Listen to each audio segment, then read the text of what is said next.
haddaan la yar kaftabo waxaanu ka mid ahayn aqooyanka Somaliland laga wareysanay waqti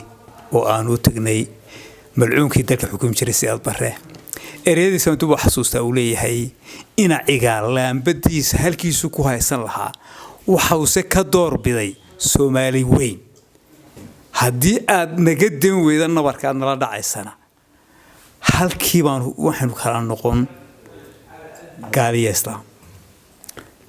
markaa runtii ilaa inta haddu halgamayay waan ku boorinayaa imkaan halkii ka sii wado dhalinyarta dardaarka muusiyana aad baan ugu faraxsanahay dad isxukumayna noqon aad baan ugu faraxsanahay dad kala dambeeya inay noqon halkaas adeerka wax ka dhaliilaayo aad baan soo dhaweynaya baasha wixii xasuusiyay taariikh aad waqtigaasi maxamed Siyaad Barre ayuu soo diray fariin ninka ila Morgan wuxuu yiri dagaalkan aanu halkan ku noogu hayaan reer Somaliland waxa laga wada xamar oo elite-ka isaaq ayaa meesha ka wada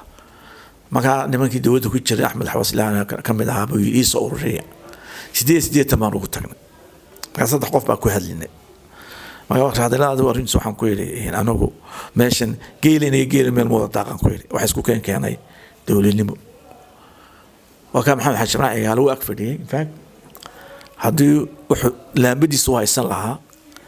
واحد كان من دمصهم عليه الشعبي والتهدوني يمكن سوى حوص علان هذا لتشوتشين عدن يا يمن أيام كانوا عندنا ما كوير أيك يا مركا عادي الموجود عن باش إنه راجع ما نتجه كمدها ما أنت هذا لابد يسوى عشني وين فينوس يكلكن عليه إن شاء الله تعالى هذه أدمان تقول كتشوينها يدوها وينها تدخل ويديها وين لأن يرتي ناسان دلك وديمنا إن شاء الله تعالى